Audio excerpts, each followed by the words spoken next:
అందరూ కొంచెం నెమ్మదించాలి. ఇంత కమోషన్ లో ఎవరు మాట్లాడలేరు. తులసిరెడ్డి అన్న అద్భుతంగా మాట్లాడాడు కాబట్టి సభ ముగించుకుందామా?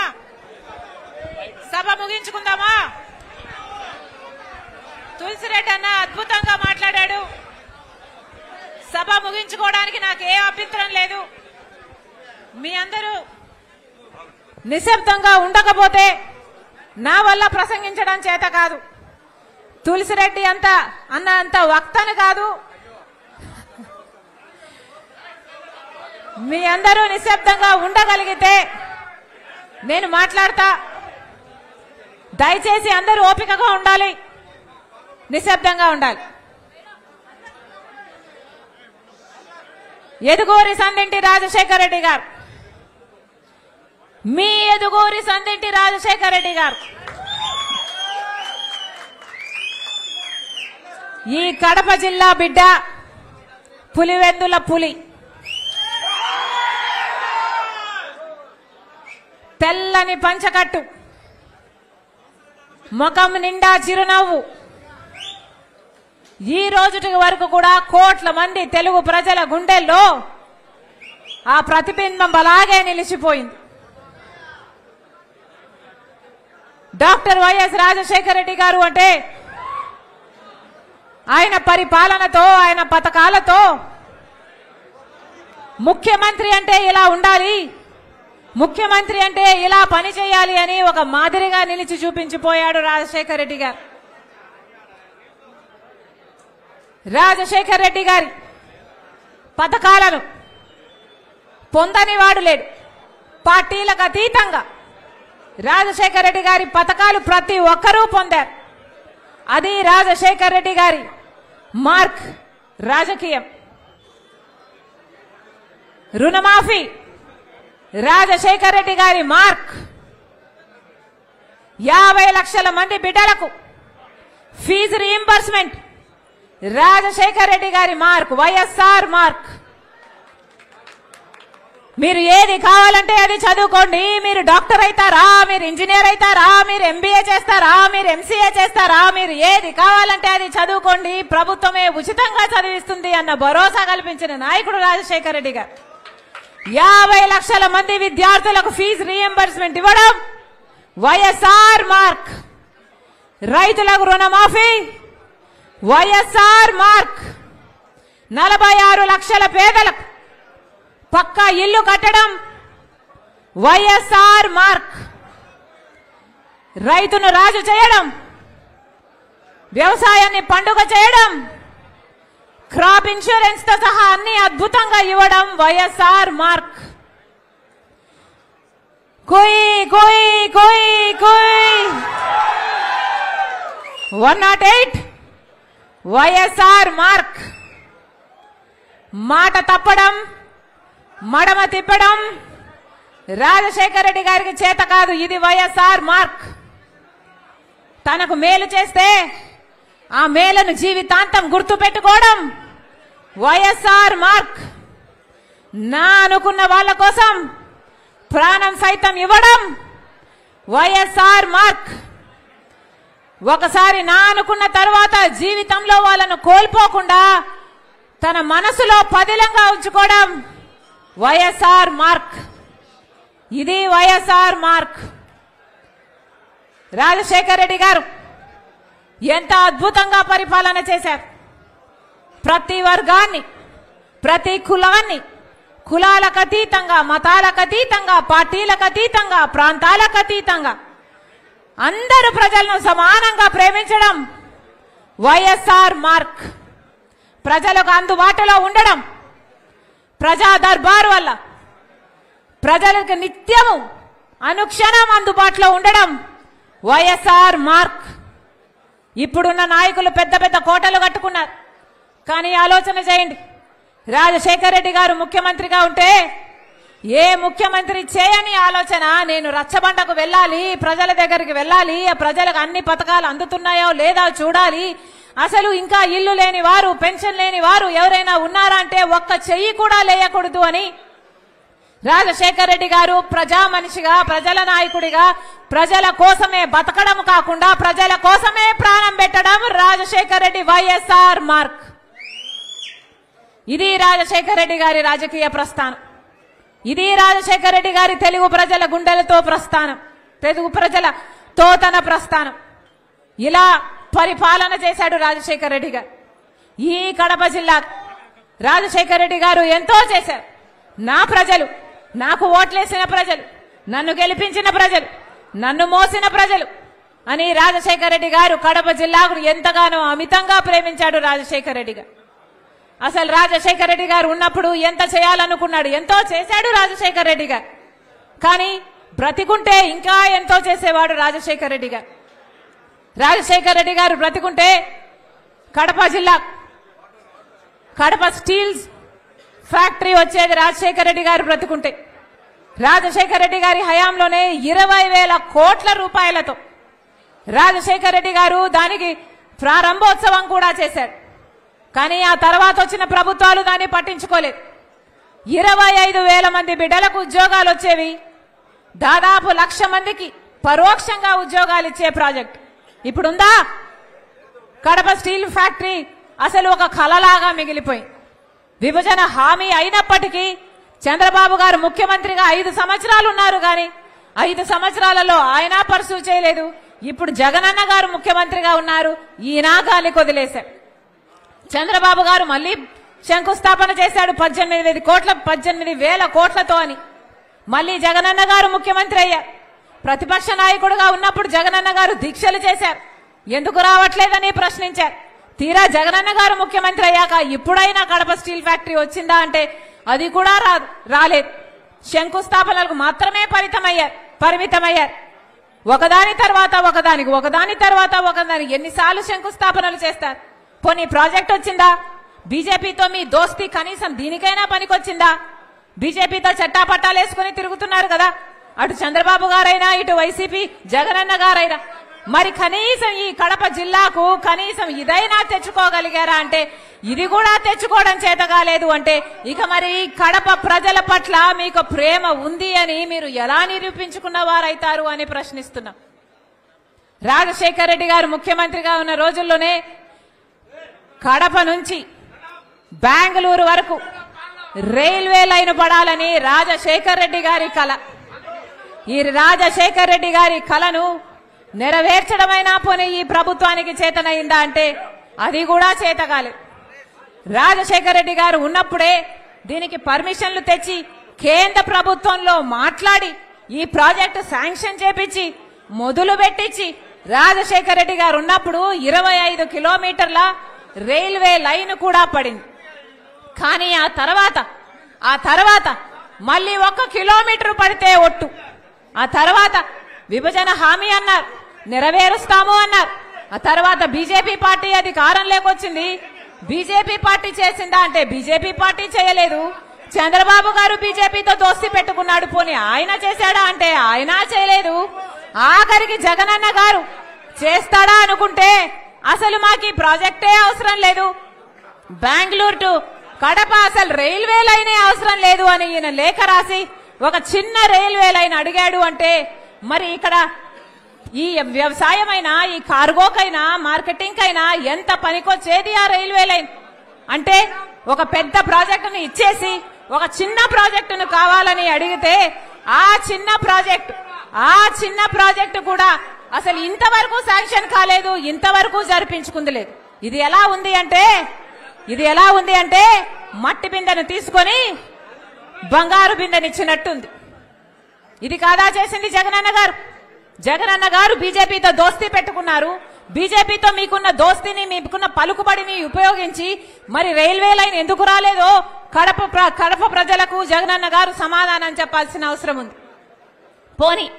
పోనీ స్టీల్ ఫ్యాక్టరీ రాలేదు, రైల్వే లైను రాలేదు, పోనీ ఇక ఏ రకంగానైనా మీరు మేలు చేశారా అంటే ఒక్క రకంగా కూడా మీరు మేలు చేయలేకపోయారు. కనీసం అన్నయ్య ప్రాజెక్టులో మెయింటెనెన్స్ కూడా చేయకపోతే, దాని గ్రీసింగ్ మెయింటెనెన్స్ చేయకపోతే ఆ గేట్లన్నీ కొట్టుకుపోయాయి. ఆ వరద నీరంతా వచ్చి 450 కుటుంబాలు ఇల్లు కోల్పోయాయి, 40 మంది ప్రాణాలు కోల్పోయారు. ఎంతమంది అసలు పశువులు ఎన్ని చచ్చిపోయాయి, ఎంత నష్టం జరిగింది, ఆస్తి నష్టం ఎన్ని వేల కోట్ల జరిగింది.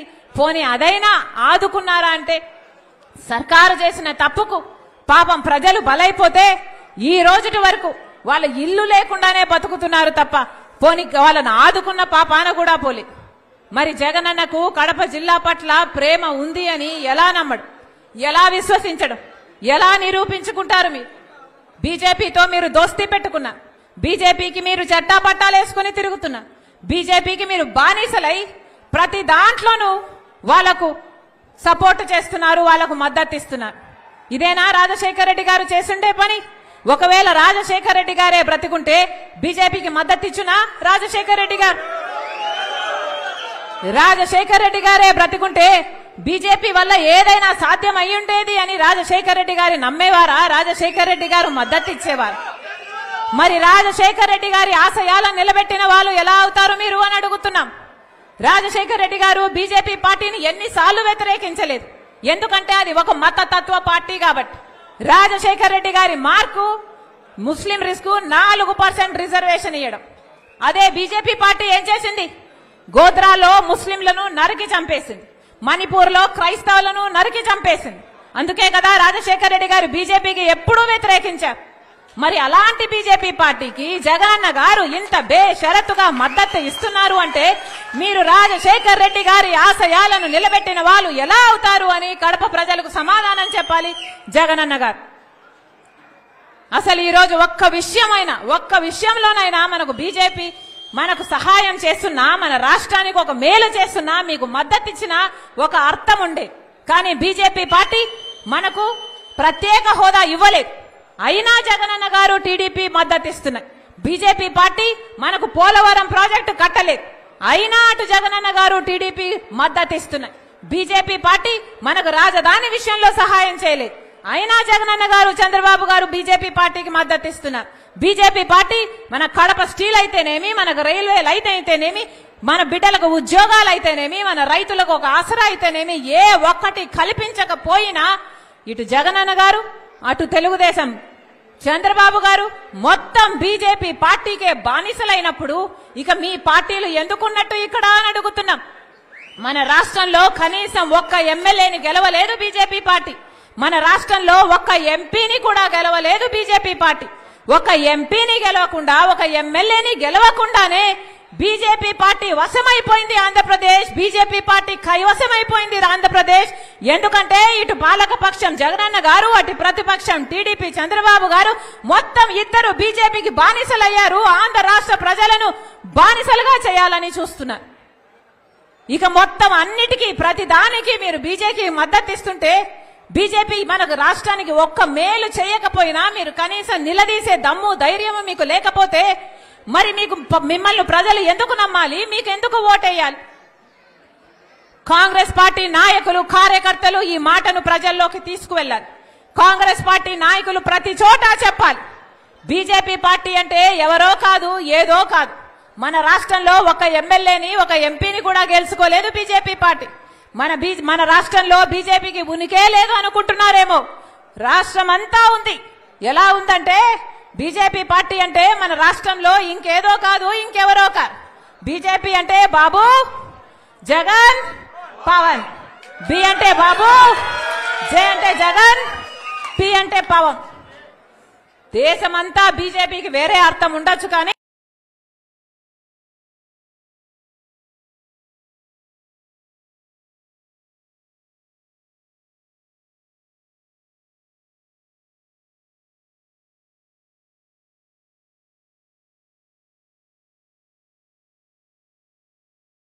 మన రాష్ట్రంలో మాత్రం బీజేపీకి ఇదే అర్థం. వీళ్లకు కాదు, మనకు బీజేపీ ఏ లాభం చేయదు. అయినా జగనన్న గారు, టీడీపీ గారు బీజేపీ పార్టీకి ఊడిగలు చేస్తారు, బానిసలైపోతారు.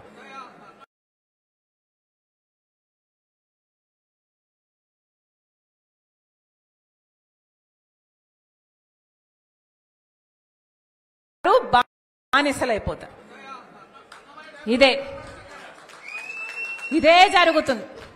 ఇప్పుడు ఎన్నికలు వచ్చాయి. ఈ ఎన్నికల్లోనే మన జాతకాలు మారాలి. ఈ ఎన్నికల్లోనే మన భవిష్యత్తు గురించి ఒక నిర్ణయం తీసుకోవాలి. ఎన్ని ప్రజలకు మీరు వివరించి చెప్పాల్సిన అవసరం ఉంది. ఈ ఎన్నికలు దాటాయంటే మళ్ళీ ఒక 5 సంవత్సరాలు అరిసి గీ పెట్టినా మన జాతకాలు మారు. ఇప్పుడున్న ప్రభుత్వాలు పోవాలి. బీజేపీకి బానిసత్వంగా ఉన్న ఈ వైసీపీ అయినా తెలుగుదేశం పార్టీ అయినా వీళ్లకు ఓట్లేస్తే మళ్ళీ మన భవిష్యత్తు శూన్యమైపోతుంది. ఒక కాంగ్రెస్ పార్టీ మాత్రమే మళ్ళీ మన రాష్ట్రానికి స్పెషల్ స్టేటస్ తేగలదు, పోలవరం తేగలదు, రాజధాని తేగలదు. కడపలో స్టీల్ ఫ్యాక్టరీ అయినా, రైల్వే లైన్ అయినా ఇవన్నీ సాధ్యం కావాలన్నా, మన బిడ్డలకు ఉద్యోగాలు రావాలన్నా, వ్యవసాయం మళ్ళీ పండుగ కావాలన్నా, రుణమాఫీ జరగాలన్నా ఇవన్నీ కావాలి అంటే కాంగ్రెస్ పార్టీ అధికారంలోకి రావాలి అని మీరు ప్రజల మధ్యకు తీసుకువెళ్ళాలి. ప్రతి ఒక్కరు కాంగ్రెస్ పార్టీలోని ప్రతి ఒక్కరు ఒక్కొక్క సైనికుడిగా కాదు, ఒక్కొక్క సైన్యంలా మారాలి. సరేనా? ఒక్కొక్క సైన్యంలా మారాలి. ఇది కడప జిల్లా. మిగతా అన్ని జిల్లాల కంటే కాంగ్రెస్ పార్టీ నాయకులకి, కార్యకర్తలకి ఇక్కడ ఎక్కువ వ్యతిరేకత ఉంటుంది. ఎందుకంటే ఇది జగన్మోహన్ రెడ్డి జిల్లా కాబట్టి. కానీ మనం గట్టిగా నిలబడి కాంగ్రెస్ పార్టీ కోసం పని చేయాలి. మనకేమి జగనన్నతో ద్వేషం లేదు. చెప్తున్నా, ఇక్కడ కడప జిల్లాలో నిలబడి చెప్తున్నా, ఇది నా పుట్టినిల్లు. పక్కన జమ్మలమడుగులో ఏ హాస్పిటల్లో అయితే రాజశేఖర రెడ్డి గారు పుట్టారో, ఏ హాస్పిటల్లో అయితే జగనన్న పుట్టాడో అదే హాస్పిటల్లో నేను కూడా పుట్టా. ఇది నా పుట్టినిల్లు. జగనన్నతో నాకేమీ ద్వేషం లేదు. ఆయనది కూడా నా రక్తమే. కానీ జగనన్న ముఖ్యమంత్రి అయిన తర్వాత మనిషి మారిపోయాడు. జగనన్న ముఖ్యమంత్రి అయినాక పాత జగనన్న కాదు. ఈ జగనన్న నాకు తెలియదు. నేను వైసీపీ కోసం, జగనన్న కోసం నిస్వార్థంగా 3200 కిలోమీటర్లు పాదయాత్ర చేశాను. నా ఇంటిని పక్కన పెట్టి, నా బిడ్డలను పక్కన పెట్టి, నా సర్వస్వాన్ని వదులుకొని ఎండనక వాననక రోడ్ల మీదనే బతుకుతూ నెలల తరబడి 3200 కిలోమీటర్లు నిస్వార్థంగా, ఏ పదవి కాంక్ష లేకుండా నిస్వార్థంగా వైసీపీ నిలబడాలి అని, ఆ రోజు ఆ పార్టీకి ఇంకా ఉనికే లేకుండా పోతుందేమో అని భయపడుతుంటే ఆ పార్టీ ఆ భారాన్నంతా నా భుజాన వేసుకొని ఒక్క మహిళ 3200 కిలోమీటర్లు పాదయాత్ర చేశారు.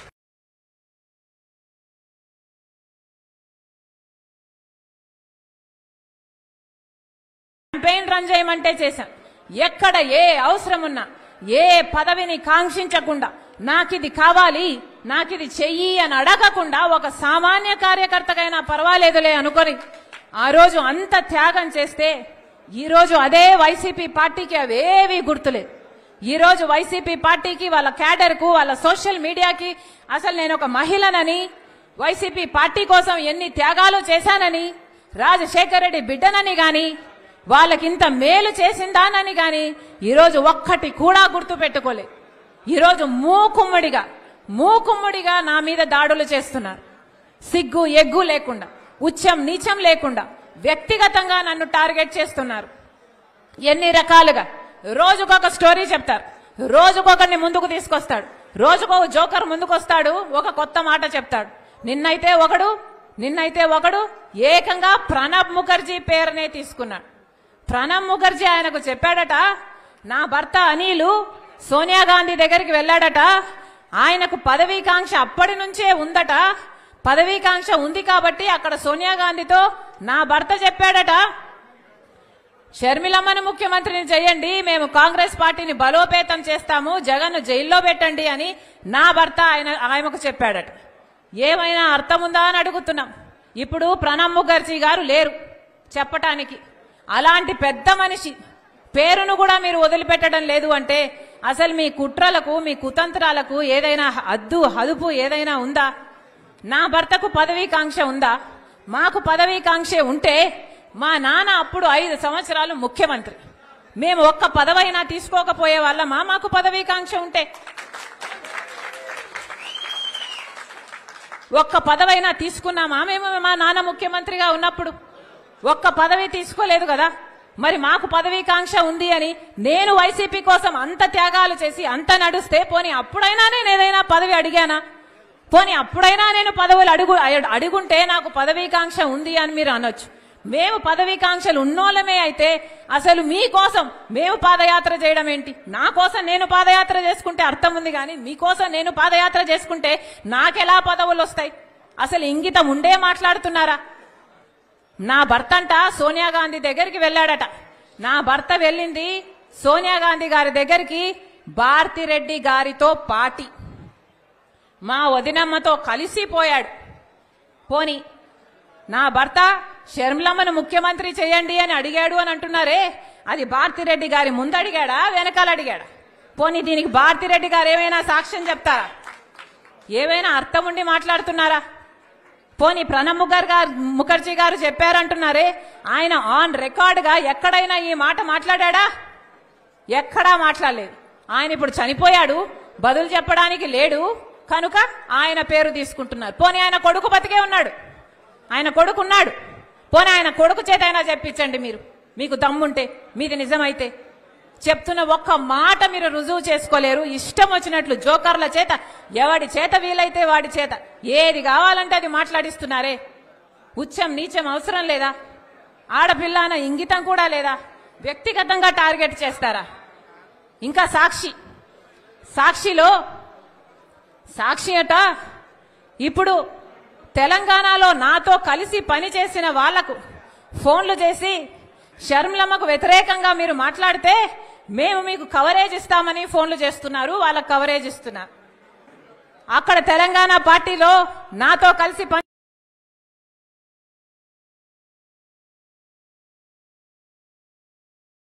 చేసిన వాళ్ళు మాకు ఫోన్ చేసి, అమ్మా మాకు ఇలా ఫోన్లు వస్తున్నాయి, మీరు వ్యతిరేకంగా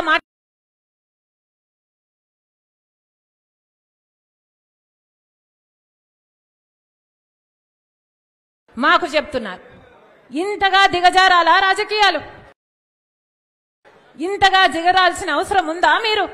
ఏ సాక్షి? ఇదే సాక్షిలో ఏ సాక్షి అయితే ఇప్పుడు నా గురించి ఇంత దూషణలు చేస్తున్నారో, ఇంత ఈ సోషల్ మీడియా అంతా ఇంతగా దూషిస్తున్నారో, ఇదే సాక్షిలో నాకు భాగం ఉంది. ఇదే సాక్షిలో జగన్మోహన్ రెడ్డి గారికి ఎంత భాగం ఉందో ఆయన బిడ్డ రాజశేఖర్ రెడ్డి బిడ్డకు కూడా అంతే భాగం ఉండాలని రాజశేఖర్ రెడ్డి గారు నిర్ణయించారు. ఇది రాజశేఖర్ రెడ్డి గారి నిర్ణయం.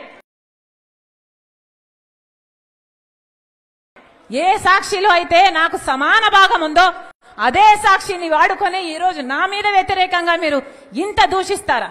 ఇంత ఘోరంగా వ్యవహరిస్తారా? ఇంత నీచంగా ప్రవర్తిస్తారా? ఇంత అవసరం ఉందా? ఇంత నీచానికి దిగజాల్చాల్సిన అవసరం ఉందా?